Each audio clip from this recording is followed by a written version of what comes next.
Hello' guys, আজি মই আপোনালোকক এটা ৰেচিপি বনাই দেখাম। এয়া দেখিছে পাস্তা বনাই আছোঁ। ৰেচিপিটো সম্পূৰ্ণ আপোনালোকক দেখাই যাম। প্ৰথমে মই পাস্তাখিনি এনেকৈ অলপ সিজাই লৈছোঁ। সিজোৱা মানে ধৰি লওক ইয়াৰ পৰা আধা সিজোৱা কৰি লৈছোঁ আৰু মই ইয়াত কাটি লৈছোঁ। ইয়াত লাগতিয়াল বস্তুবোৰ কাটি লৈছোঁ আৰু পাস্তাখিনি এনেকৈ সিজাই আছোঁ। পাস্তাখিনি ইমানো সিজিব নালাগে, জাষ্ট অকণমান। এয়া পাস্তা পানীত দি থোৱা আছে, 5 মিনিটত ৰেডি হৈ যায়। তাৰপিছত এয়া মই বিলাহী, পিঁয়াজ, নহৰু, তাতে পিঁয়াজৰ লগতে আছে। বিলাহী 2টা বা 1টা হ'লেও হ'ব আপোনালোকে। পিঁয়াজ 1টা হৈ যাব। নহৰু জলকীয়া আপুনি 2টা বা 3টা পৰা ল'ব পাৰে। বাছ আলু 1টা। এয়া মই ফ্ৰেঞ্চবিন বা বডিমাহ ল'ব পাৰে, মই বডিমাহ লৈছোঁ, 3ডাল লৈছোঁ মাত্ৰ। নহৰু ফুটা হিচাপে লৈছোঁ, 5 ফুটামান হৈ যাব। বুজি নাপাব বুলি আকৌ দেখাই দিছোঁ, 1টা নহয় 5 ফুটামান। ঠিক আছে, এইখিনি গোটেইখিনি কাটি ল'লোঁ। এয়া পাস্তাটো এনেকৈ অলপ সিজিছে। ধৰি লওক ইমানো সিজিব, মেগী নিচিনাও হৈ যাব নালাগে, মানে অকণমান ষ্টিকি টাইপৰ হৈ থাকিব লাগে, ষ্টিকি নিচিনা হৈ থাকিব লাগে। এয়া পাস্তাখিনি এনেকৈ সিজাই লৈছোঁ। সিজাই লোৱাৰ পাছত মই লাহেকৈ এয়া চাওক, এয়া এনেকৈ অকণমান লৰাই থাকিব যাতে তলত লাগি নধৰে। মই লৰাই থৈছোঁ, লৰাই আছোঁ যাতে লাগি নধৰে। বহুত কেয়াৰফুলি বনাব লাগে, বস্তুটো যিমান যি হওক কেয়াৰফুলি হ'ব লাগিব। তাৰপিছত এইখিনি হৈ যোৱাৰ পিছত মই ছাইডত ৰাখি ল'লোঁ। ছাইডত ৰাখি ল'ম। তাৰপিছত কেৰাহীখন পাতিছোঁ, ছাইডত ৰাখি কেৰাহী পাতি লৈছোঁ।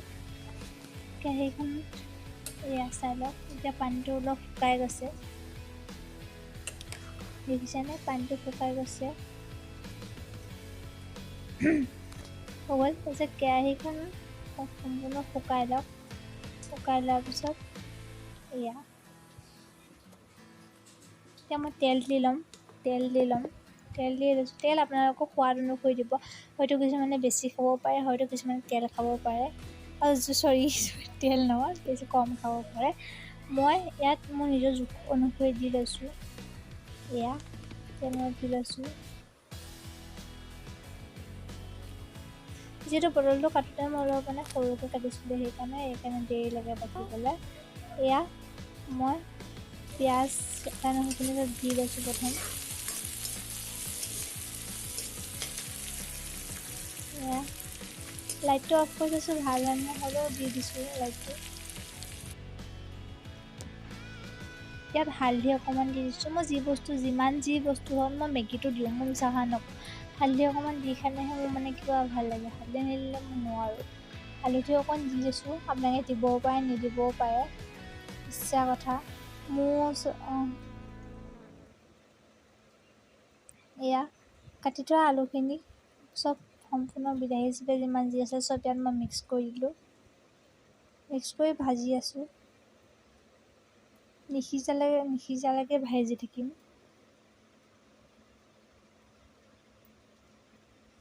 ভাজি আছোঁ।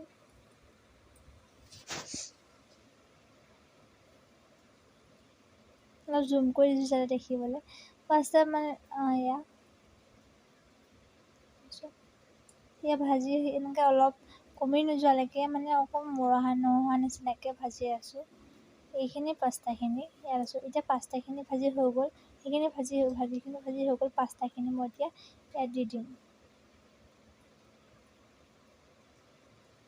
এয়া পাস্তা মোৰ বহুত হ'ল, যিহেতু 2টা মানুহৰ জোখত অকণমান বনাব লাগে। মই আন্দাজ নাপাই আধা পেকেটত দি দিলোঁ। আপোনালোকে নিজৰ জোখ অনুসৰি বনাই ল'ব।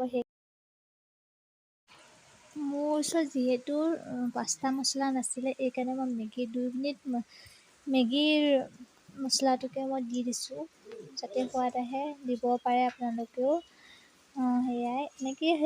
এনেকৈ আমাৰ পাস্তা ৰেডি হৈ গ'ল। আপোনালোকে ভাল যদি পায় এনেকৈ ট্ৰাই কৰক। আৰু ইয়াত আপোনালোকে ইচ্ছা কৰিলে চচ দিও খাব পাৰিব। এয়া আমাৰ পাস্তা। নাহাঁহিব, সৰু সুৰাকৈ এনেকৈ বনাই দেখাইছোঁ। তাত এয়া একাপ গাখীৰৰ চাহৰ লগত ধুনীয়াকৈ খালোঁ। যদি ভিডিঅ'টো ভাল লাগিছে লাইক কমেণ্ট শ্বেয়াৰ আৰু ছাবস্ক্ৰাইব কৰি দিব নাপাহৰিব। নমস্কাৰ, আকৌ এটা নতুন ভিডিঅ' লৈ লগ পাম।